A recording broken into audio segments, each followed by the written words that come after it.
ধুবুৰী সোণাহাট আন্তঃৰাষ্ট্ৰীয় বাণিজ্যিক কেন্দ্ৰত চলি থকা সিন্ডিকেট বন্ধ কৰাৰ দাবীত ধুবুৰী ছাত্ৰ মুক্তি সংগ্ৰাম সমিতিৰ উত্তাল প্ৰতিবাদ। সিন্ডিকেট বাহিনীৰ বিৰুদ্ধে মাত মতাই কাল হ'ল ছাত্ৰ মুক্তি সংগ্ৰাম সমিতিৰ নেতা আখিৰ খানৰ।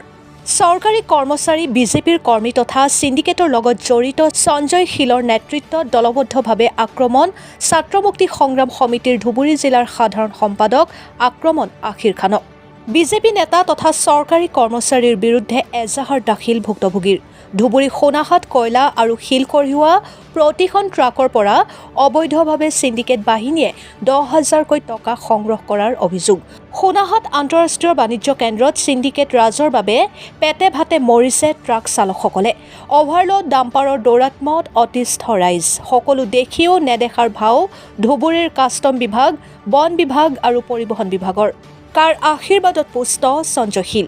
এই সঞ্জয় শীলে সকলোকে মেনেজ কৰি চলাই গৈছে এই সিন্ডিকেট।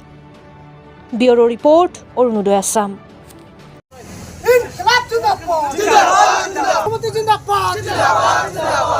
আন্তঃৰাষ্ট্ৰীয় বজাৰত অবৈধ সিন্ডিকেট ৰাজ বন্ধ কৰিব লাগিব। আন্তঃৰাষ্ট্ৰীয় বজাৰত অবৈধ সিন্ডিকেট ৰাজ বন্ধ কৰিব লাগিব।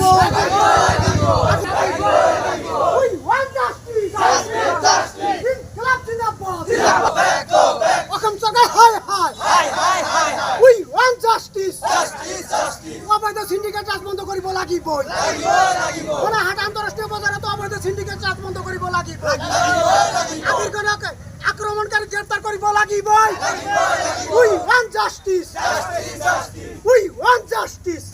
মুক্তি সংগ্ৰাম সমিতিৰ উদ্যোগত ধুবুৰী জিলা আয়ুক্ত কাৰ্যালয়ৰ সন্মুখত আজি আমি সোণাহাট যিটো আন্তঃৰাষ্ট্ৰীয় বজাৰ আছে তাত কিন্তু দীৰ্ঘদিনৰ পৰা এক সিন্ডিকেট ৰাজ চলাই আছে। ইয়াৰ লগত চৰকাৰ জড়িত আছে আৰু এই সিন্ডিকেট ৰাজ বন্ধ কৰাৰ দাবীত আজি আমি ধুবুৰী জিলা ছাত্ৰ মুক্তি সংগ্ৰাম সমিতিৰ উদ্যোগতে এক প্ৰতিবাদী কাৰ্যসূচী আমি গ্ৰহণ কৰিছোঁ। আমি ইয়াৰ পৰা দাবী উত্থাপন কৰিছোঁ যে অতি শীঘ্ৰে যদি সিন্ডিকেট ৰাজ বন্ধ নকৰে তেতিয়াহ'লে ইয়াতকৈ আৰু ভয়াৱহ আমি জংগী আন্দোলন কৰিবলৈ বাধ্য হ'ম। ইতিমধ্যে যোৱা 21 তাৰিখত আমাৰ ধুবুৰী জিলা ছাত্ৰ মুক্তি সংগ্ৰাম সমিতিৰ আখিৰ খানক গোলগঞ্জ আৰক্ষী থানাত ভাৰপ্ৰাপ্ত বিষয়াই মাতি নি তাত কি কৰিছিল, বনচহী কৰিছিল। বনচহী কৰাৰ পিছত থানাৰ পৰা ওলাই আহিছিল। ওলাই অহাৰ পিছত তাতে কি কৰিছিল, সিন্ডিকেট বাহিনীৰ যিটো গুণ্ডাৰ লিডাৰ আছে সঞ্জয় শীলৰ নেতৃত্বত কিন্তু আখিৰ খানক মাৰপিট কৰিছিল। আমি দাবী উত্থাপন কৰিছোঁ যে যিসকলে আখিৰ খানক মাৰপিট কৰিছে আমি এটা 24 ঘণ্টীয়া সীমা বান্ধি দিছোঁ। ধুবুৰী জিলা আৰক্ষী অধীক্ষকক আমি দাবী উত্থাপন কৰিছোঁ যে সিন্ডিকেটৰ ৰাজ বন্ধ কৰিব লাগে আৰু আখিৰ খানক গ্ৰেপ্তাৰকাৰীসকলক আক্ৰমণকাৰীসকলক অতি শীঘ্ৰে গ্ৰেপ্তাৰ কৰিব লাগিব। নহ'লে অনাগত দিনত আমি ইয়াতকৈ ভয়াৱহ জংগী আন্দোলন কৰিবলৈ বাধ্য হ'ম। এই সিন্ডিকেট সঞ্জয় শীলৰ নেতৃত্বত চলি আছে। তেওঁ আচলতে এটা চৰকাৰী চাকৰি কৰে, গতিকে বিজেপিৰ আশীৰ্বাদত তেওঁ এই সিন্ডিকেট চলি আছে। গতিকে আমি দেখি আহিছোঁ বিভিন্ন সময়ত চৰকাৰে কৈ আছে, ডাইনামক মুখ্যমন্ত্ৰীয়ে কৈ আছে যে অসমৰ কত কি নাই, সিন্ডিকেট চলা নাই। কিন্তু আমি দেখি আহিছোঁ যে ধুবুৰী জিলাত বিভিন্ন সিন্ডিকেট চলিছে। মহৰ সিন্ডিকেটৰ পৰা আৰম্ভ কৰি গৰুৰ সিন্ডিকেটৰ পৰা আৰম্ভ কৰি ব্ৰইলাৰ সিন্ডিকেটৰ পৰা আৰম্ভ কৰি ইফালে সোণাহাট যিটো আন্তঃৰাষ্ট্ৰীয় বজাৰ আছে তাতে শিল বালি আৰু কয়লাৰ বৃহৎ এটা সিন্ডিকেট চলাইছে আৰু ইয়াৰ লগত চৰকাৰ প্ৰত্যক্ষভাৱে জড়িত আছে। গতিকে যদি চৰকাৰ জড়িত নহয় তেনেহ'লে এটা সিন্ডিকেট কেতিয়াও নচলে। গতিকে আমি দাবী উত্থাপন কৰিছোঁ চৰকাৰৰ গৃহ বিভাগ তথা অসমৰ আৰক্ষী সঞ্চালক প্ৰধানজনক জি পি সিংহা কৰি আমি দাবী উত্থাপন কৰিছোঁ অতি শীঘ্ৰে এই সিন্ডিকেট ৰাজ বন্ধ কৰিব লাগে।